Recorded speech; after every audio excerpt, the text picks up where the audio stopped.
Welcome to the Business Equation Podcast with Nick Bogacz. Nick went from working 5 jobs and over 90 hours a week to building a multi-million-dollar, internationally known pizza enterprise. He never stops. He refuses to fail. There's power in his pen, and today, there's power in his mic. Strap in as Nick solves another equation that will guide you towards success in your practices. Now, here's your host, Nick Bogacz. Hey everyone, it's Nick Bogacz. Welcome back to the Business Equation Podcast. As always, you can find me at nickbogacz.com. Find me over on Instagram. Please find us on all places you can find a podcast. You can rate us, review us, and show us that you care. Now for today's guest, Michael Lamothe. Michael is from Mara Wealth LLC. He comes from New York. And Michael is a trader who's had his own business in coaching and helping people do investments in the stock market for the last 11 years. Michael's conversation today was fantastic because what we get into is we get into a lot of mindset. And if you know from listening to the Business Equation podcast here, I'm all about the mindset. So it's great to see how he teaches people to use mindset to help investing. When to take some, when to leave some, and he really gets into the ins and outs of how he became a coach in such a crowded field. And he's built great social media presence, and he's really built up a great business, and he took advantage of COVID and was able to really parlay it into a great business for himself. So without further ado, let's get right into the show. I think you guys are going to enjoy this one. Here we go.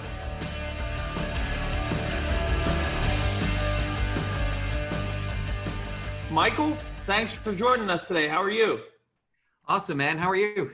Yeah, fantastic. Just another great day to be alive, and we're excited to have you on to be a guest today. Absolutely. Thank you so much for having me. Really appreciate it. Yeah. So tell us, where are you coming from today? I'm in Massapequa, Long Island, New York. Oh, very nice.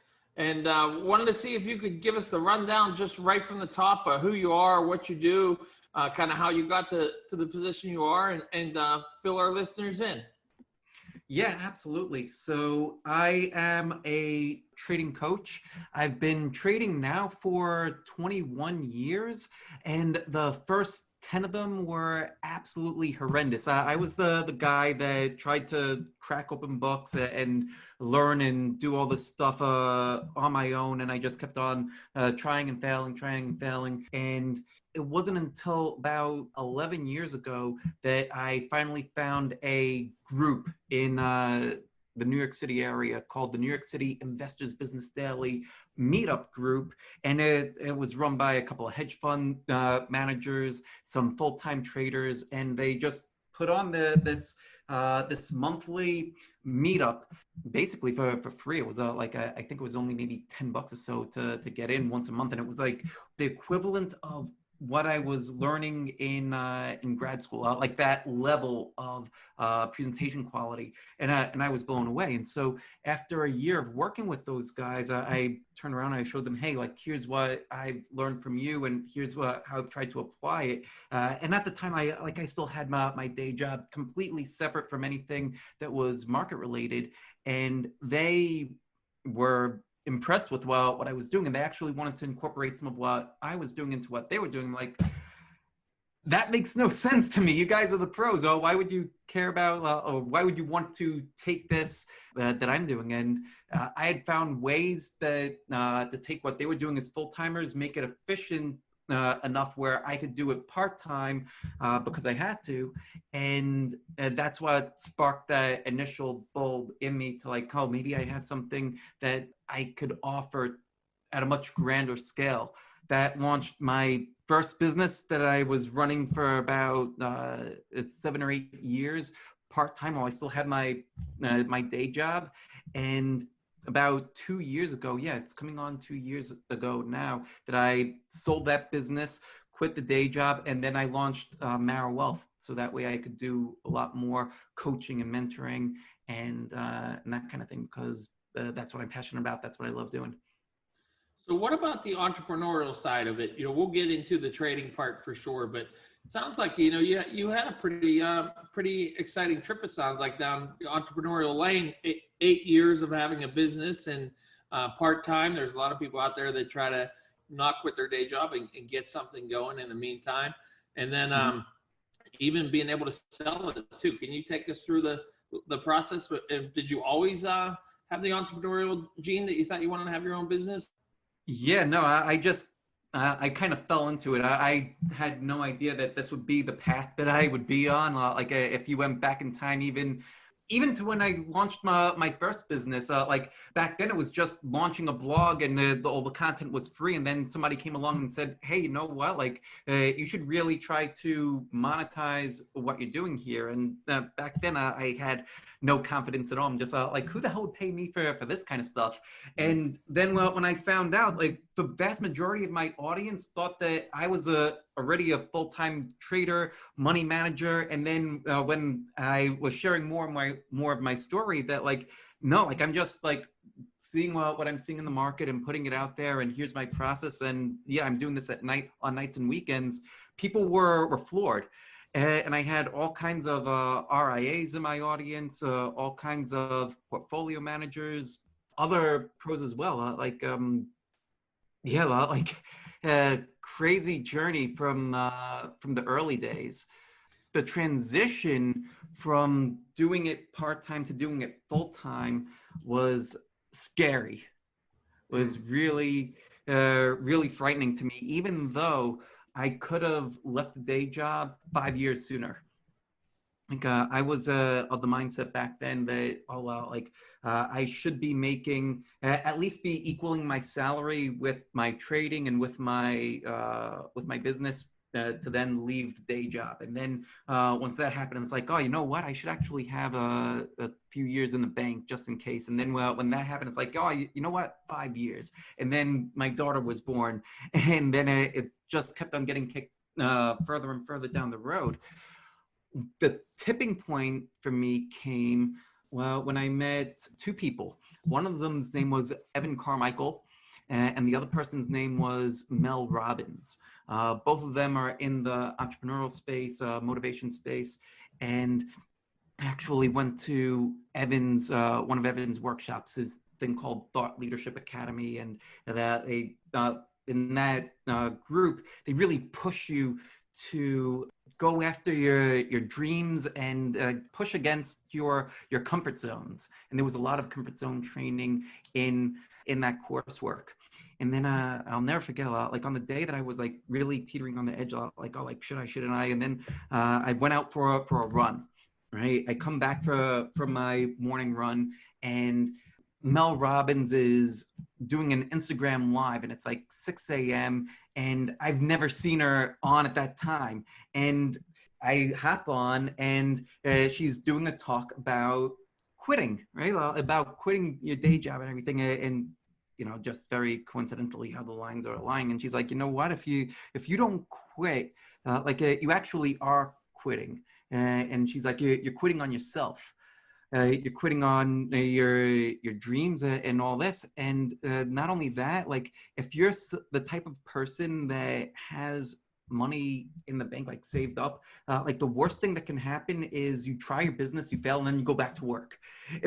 Like if you have like zero traction at all within like the first 3 months or so, then go back to work. And that part, like now looking and speaking on that part, like that actually pushed me over the edge. Like it took, I would say that it's taken longer than that initial 3 month period. Like if it was just like, oh, like hearing that and then it kind of visualizing a waterfall of sales and everything to start flooding in, like no, that wasn't the case at all.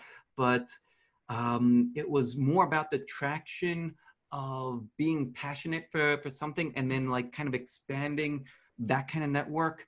And it's really since the pandemics and lockdown started that my business really started to ramp into high gear as far as clients, as far as team. My team went from 3 people to now we've got 12 people.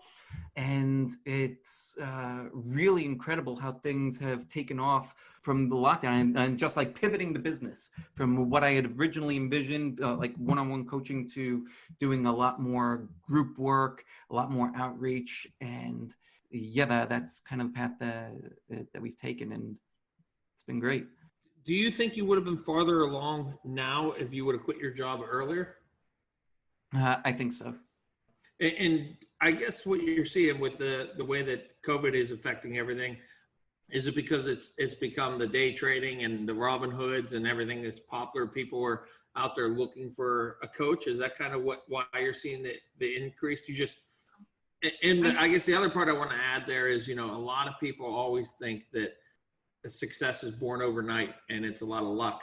But, here you are telling the story of, 11 years in the making, that, you put yourself in the right position for when the stars align to really capture that. So if you could talk on those points, that would be great.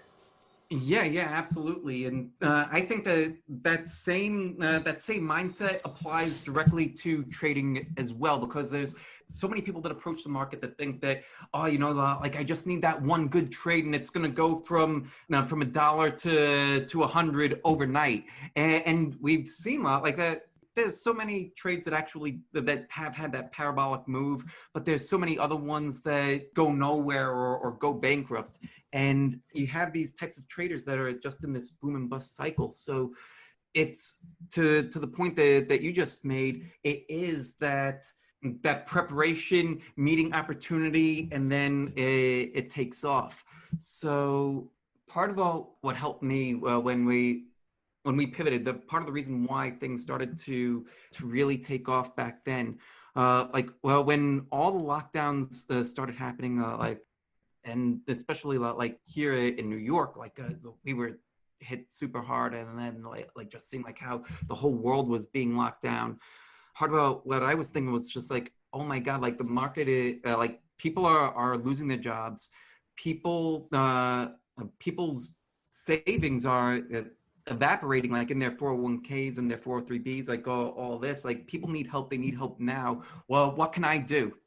And so I was like, all right, though, what I can do is host daily. And this is what I did. I started giving daily Zoom meetings, just like this, but like opening up to like however many people would show up, a couple of hundred, couple of thousand, and then just say like, hey, this is free every single day, walking you through my process, how we can prepare, what I'm seeing and why, and like giving you that whole thought process. And I did that for 2 weeks straight, just completely free. And then people seemed to like it. I liked it. But it wasn't just here's that stock, here's how it's moving. It's also the mindset component behind it as well, and how I prepare my mind for the day, for the week, and the risk management and all that. And people got a lot of value from it. And so that's what pivoted me and the business in this direction.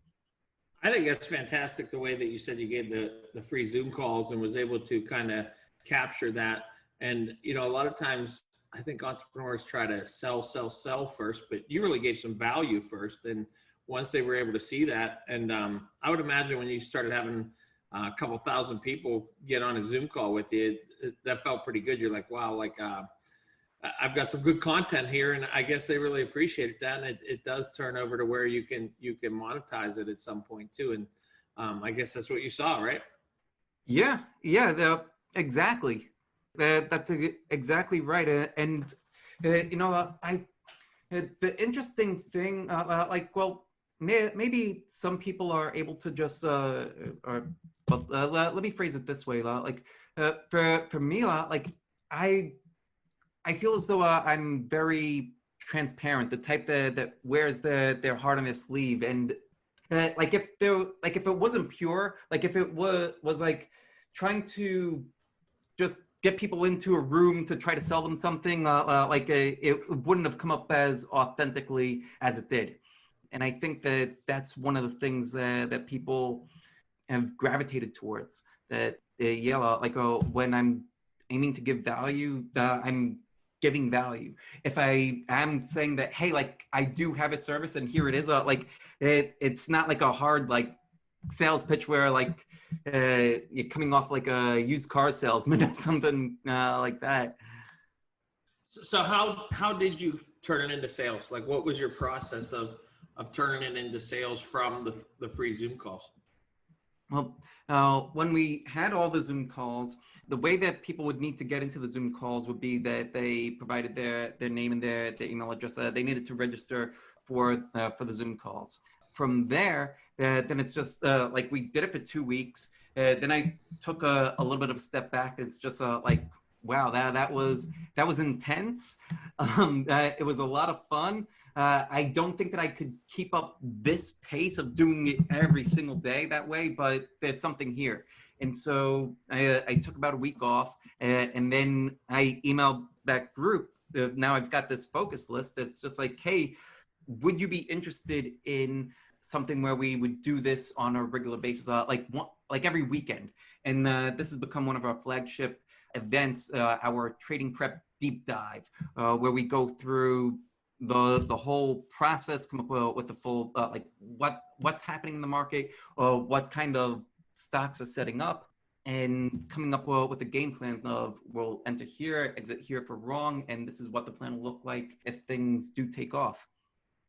You touched on one of my favorite points on the show, and I kind of want to get into it because I think that's a lot of what, from everything that I've kind of got into looking into what you do, a big part of it is teaching the mindset. And, I think this is where I thought there'd be a good fit for the show, is there's a lot of things for entrepreneurs that I think they have to have a correct mindset when they go into business for themselves. And I think what you're teaching the traders would have to be very similar, the approach, the mindset, the fear, how to conquer fear, the worrying, how to, nothing ever gets better by worrying, and how to kind of place that in a different spot. So could you take us into the mindset that you teach? But first, could you tell us how you came across the mindset training and came across being a student of the mindset game? Oh, sure. So first, well, it was falling flat on my face again and again and again. And then it's just like, well, what is wrong? Well, why does this keep on happening? Way back then, and now we're going back about 11 years or so. And when I was introduced to the guys at the New York City Investors Business Daily Meetup, one of them had introduced me to two books. One was a book called Trading in the Zone by Mark Douglas. The second one was a book by Van Tharp called Super Trader. And both of them go deep into mindset and beliefs and trying to figure out, well, what are your beliefs about trading? And also, what are your beliefs about money? Those two are very closely tied. The difference between them, one of the key differences between them, is that with trading beliefs, for most of them, you opt into those beliefs. Most of them are come from, you discover trading, you read a book, you see a mentor, somebody else that's doing it, and it's just like, oh, that makes a lot of sense. I'll follow that. But with money beliefs, the big difference is that most of them come from our childhood. And so things like money doesn't grow on trees, money's scarce, people that have money acquired it because they lied, they cheated, they stole out, like a lot of negative beliefs around money. And because we acquire them as children, or most of us acquire those kind of beliefs as children, they get buried so deep, they can play out in our adult lives. But unless if we actually take the time to go and write out what our beliefs are and try to figure out, well, where did these beliefs even come from? They could just can play in the background without us knowing it. And we keep on making the same kind of mistakes again and again and again. And it's like, well, why? And how it plays out in trading is for the trader that goes in there, they understand a system, and the system works, and they're trying to follow the system, but they keep on making the same kind of mistakes again and again. They'll exit a trade too early. Well, why? Because money doesn't grow on trees, money's scarce, so all the money's there, I better take it while I still can. Right? Or you could go the other way too, where trade just tanks, and they keep on holding on, waiting for it to come back, and then it never does. And so much of that tends to be tied to our beliefs about money. There was actually a bodybuilder that I was coaching a few months back, and he wanted to learn trading. And one of the things that this guy did, we'll call him Joe. One of the things that Joe was doing was that he had a couple of brothers. He had two brothers, and his father worked 3 jobs to like help put food on the table. And he's like, you need to work hard for money, son. It doesn't come easy. You need to work hard for it. And so he kept on he was trying trading for a couple of years, and he kept on he would be one of these boom and bust traders. And we were trying to figure out, well, why? And it dawned on me that it was tied to his belief that you need to work hard for money. And so I didn't, if I just came out and told him like, hey, look, like this is the problem, he wouldn't, it wouldn't have stuck, right? So then I asked him a very interesting question that kind of like dumbfounded him, like, so like you're a bodybuilder, right? Like how much could you lift? And he's like, oh, like I could deadlift 300 kilos. And I'm like, damn, man, that's pretty impressive. Like, how much were you able to deadlift a year ago? And he's like, oh, like last year I was only able to do 200. I'm like, really? Like, so let me ask you this: are you no longer worthy of deadlifting the 200? He's like, excuse me? Well, of course I am. Like I'd bust my ass to lift that. That's not stopping anytime soon. I'm like, well, couldn't the same thing be said of your trading? Like you put in the work early on, and now that you've put in that work, money is starting to come easier. And you put in that work. And so that's when the light bulb went off in his head, that you could just see this light bulb from space. And it was like when he was able to make that connection. And then we had a few other conversations after that, like equity curve started to move up consistently from there. So yeah, the mindset component for trading is absolutely like the same kind of mindset for business too. And I actually tell traders that they should be treating their trading like a business. So many treat it when they first come to the market, they treat it like they're the gambler. What they want to do is become the casino. And so you just have your system, you just keep on working it again and again and again. And over the time, you have consistent profits that you could rely upon. So how important is the system versus the mindset? I think that they're interrelated. I think that the way that you develop a great system is to first look at what your trading beliefs are, or look at your trading beliefs and look at your goals. And then you also want to figure out what you can reliably execute well, right? And this actually goes back to maybe about 5 years ago. My daughter is about 5.5 now. And this is a lesson that I had to relearn myself the hard way. So I started to have consistent success in the market maybe about 9 years ago, and things were chugging along, things are going great. And then my daughter's born. Like, best thing to ever happen to me. I love her so much. But when my equity curve was going up and up and up, then it started to chop around sideways. It's just like, well, what happened? No, well, what's changed? I'm trading in the same way, right? Well, actually, no. Now there's a kid in the mix. And when I was doing my trading routine that would take me maybe about 4 hours or 5 hours on a weekend, now all of a sudden it ballooned to 20 because there's constant interruptions. And plus, at the same time, I had a business that I was trying to service clients to. So all that started to expand. I started to have a lot more stress. And I was somebody that, like, I was a marathon runner. And then, like, at that point, like, I was barely able to run around the block. Like, my health had deteriorated that much. It was from there that maybe about 6 months in that the person who or one of my friends came to me that, who I started partnering with, and I actually sold that first business to.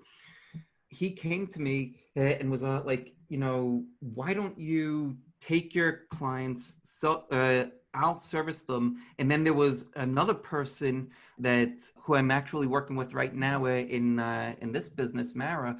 Her name is Beth. She's a certified nutritionist. She helped get me back on track then, like helped me do a complete 180 with my health, and then like offloading some of the stress from managing clients and all that. And then I was able to then trade in a way that I was able to once again execute reliably, that fit into my lifestyle, and I was still able to hit my goals. And that got everything into alignment, and I was able to move forward. So yeah, the way that what traders need to do, system and mindset are interconnected, and they need to set up a system that helps them hit their goals, but they need to be aware of what their beliefs are. They need to have a system that they can reliably execute. They need to review their systems I'd say like at least once a quarter, or if they've got some major life event coming up, to see if it still aligns with where they're at in their lives. Can they continue to execute in the same way as they have been, or what kind of adjustments need to be made so that way they don't just get smacked like I did and run into trouble. So let's get right into the day-to-day trading, the stuff that you coach, maybe stuff you do personally. Like, what advice would you give to somebody listening on the call today that kind of, they're listening to the show, maybe they've dabbled in the stock market before, but they hear certain things. I understand the part that you're talking about, that you have to get your mind right before you get into it. Let's assume that they have the right mindset to get into it. Where would you point them into the market now? One of the first things that I would ask them would be, well, what's their goal, right? Because that'll determine the type of systems that they'll want to start developing for themselves. So if there's somebody that wants to trade full time, like that's a very different person than somebody that wants to make supplemental income. It's very different from the person that wants to just have something for retirement, or the type of person that like just wants to dabble, right? Like a lot of people end up being dabblers and then they get dabbler results, which are, they end up losing in the long term. I think that anybody could be profitable in the market. It's just a matter of them first figuring out what their goals actually are, and then what it entails to actually make them happen. Because if they are somebody that ends up being like, like I could just look at this stuff once in a while, then, well, what they would want to do is have a basic set of knowledge, so that way they could hire the right person and not get taken advantage of. And then what about for somebody that's looking to get in, and they're we'll establish the long-term person first. If somebody's getting in right now and they're thinking for the long-term retirement type mindset, where would you point them now? Where's a good place for them to start? On my website, I have a free 10-day course that I give to people. In the 10-day course, what I give are the top 10 things that I wish somebody had told me when I first started out so many years ago. It's a compilation of things that I picked up in books, things that I've learned the hard way. And what's the website? Marawealth.com. And then as far as like somebody trying to get on the market and try to hit a home run or a grand slam, what kind of advice do you give somebody like that? Should they even be trying to get into the stock market, or should they stick to gambling, or what's your thought on that? I mean, like, it's not impossible to go in and hit a home run, but like the problem that some people have, or actually one of the worst things that I think that can happen is the person that approaches it has no idea what they're doing, and they're successful on their first trade or their first couple of trades, because then all of a sudden that they have this false sense of reality, and then those are the types that get smacked hard. Those are the types that, like they have a few trades that are successful, they learn absolutely nothing about risk management, and then they end up mortgaging their home or maxing out their credit cards, trying to go all in on the market. And yeah, like maybe they have some quick success, but those vast majority of those, if they don't learn about risk management, if they don't learn about position sizing, if they don't learn about mindset, those are the ones that end up in a world of hurt. So where do you see your business going from here? Where do you see it, a year from now, 2 years from now, 5 years from now, 10 years from now? Assuming that we come out of this this pandemic and we're able to have large gatherings again in the next 5 years or so, I'd love to have live events and like a live multi-day event, because part of what we do too at Mara is, I mentioned it earlier, where I started to partner up with that nutritionist, Beth, and it's actually part of our membership where they get a health assessment. Every single member gets a free health assessment, because part of what allows us to hit peak performance is being in peak health.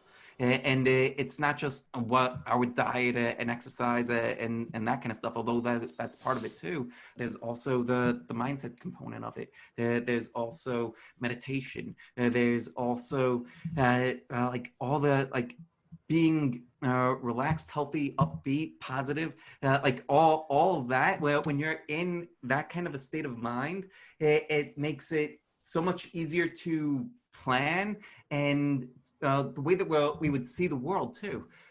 There's actually a priming process that I picked up from Tony Robbins. Every morning, he does this priming where there's motion involved, right? So he's breathing in through his nose, out through his mouth, raising his arms up and down like this.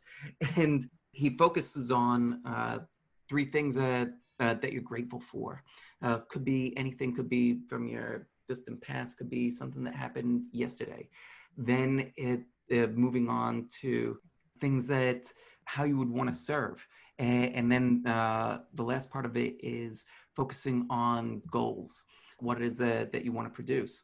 So part of the priming process that we would do, how we're incorporating that, is to do that kind of a meditation where you are in a peak state, and then go to your trading business plan and read it to yourself and remember what it is to focus on your A game. For beginners or people that are new to this kind of process, I would recommend repeating it every hour that you're trading throughout the trading day. So brief meditation, 3 minutes, refocus, relax, and then raise your energy, and then focus again. Well, what does your A game look like? Because it's so easy to get caught up in the midst of the market.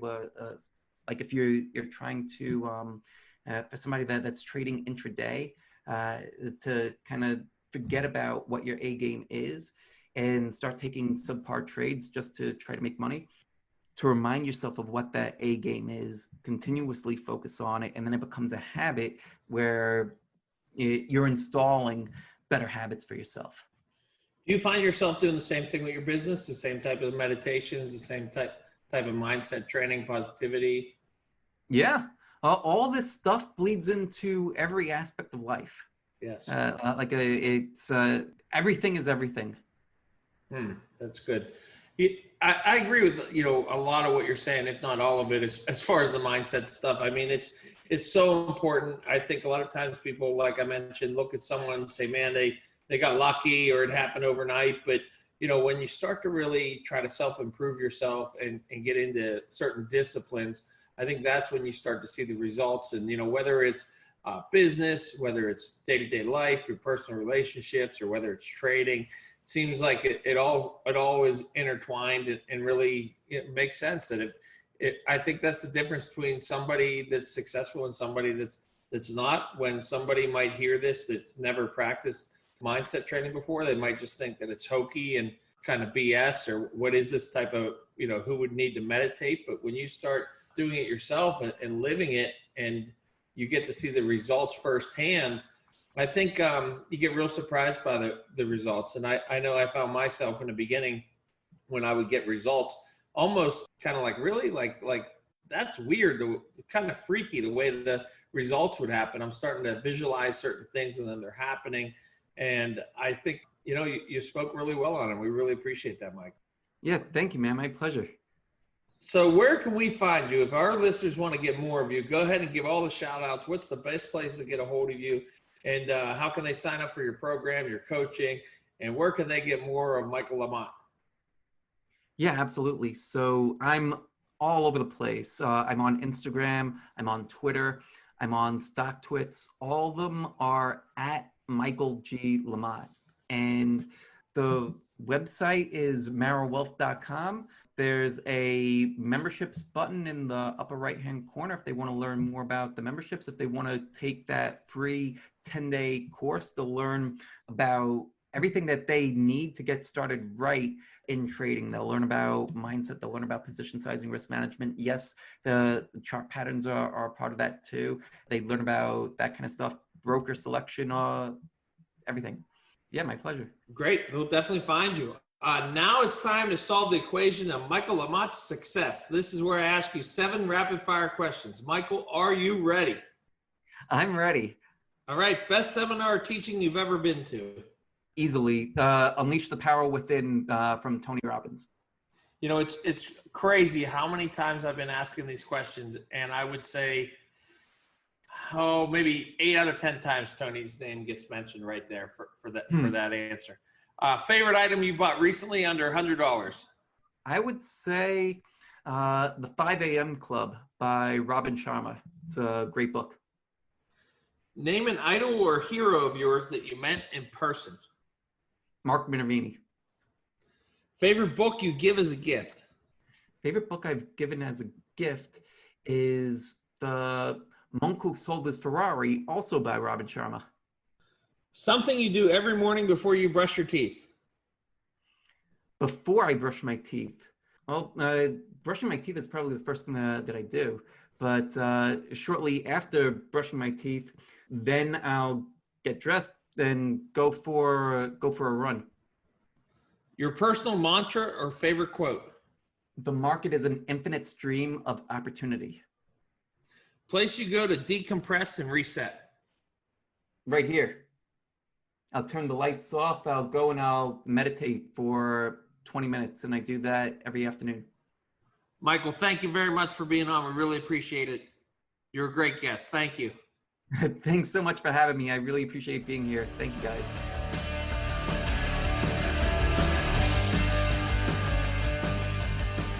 Wow, wasn't that fantastic? Michael got into what it takes to be successful, and his story really was a great story when you hear about 11 years in the business and, selling a business and starting another coaching business. And then it took some time for him to really just be in the right place at the right time. And that's what it's all about in business. You got to set yourself up for that tipping point. And he mentioned it, that there was a tipping point. And I think when you get there, everything else becomes a lot easier, that's for sure. But you got to get there first. And, for him, COVID might have been a disaster for some, but for him, it definitely was his tipping point. He was in the right place at the right time. I think the Zoom calls were super smart that you heard him talk about how he was giving his time away for free. A lot of times you hear stories with different entrepreneurs where they work for free or volunteered somewhere for free before they got a job or learned some kind of new knowledge or something like that. You can definitely tell that his Zoom calls for free for those 2 weeks was a great way to build up a database for email customers. So hats off to Michael. I hope you enjoyed it. Check us out the next time around at the Business Equation Podcast. In the meantime, you can find me at nickbogacz.com. Go ahead and rate and review us and show us some love. This has been Nick Bogacz on the Business Equation Podcast. Give thanks, be humble, be grateful. Thank you for being part of today's Business Equation. Please subscribe, rate, review, and share this podcast so other entrepreneurs and business professionals can find it more easily. Be sure to check out nickbogacz.com for episode archives, social media links, business features, and other engaging resources that can help you on your professional path. And tune in next week as we go back to work to solve another business equation.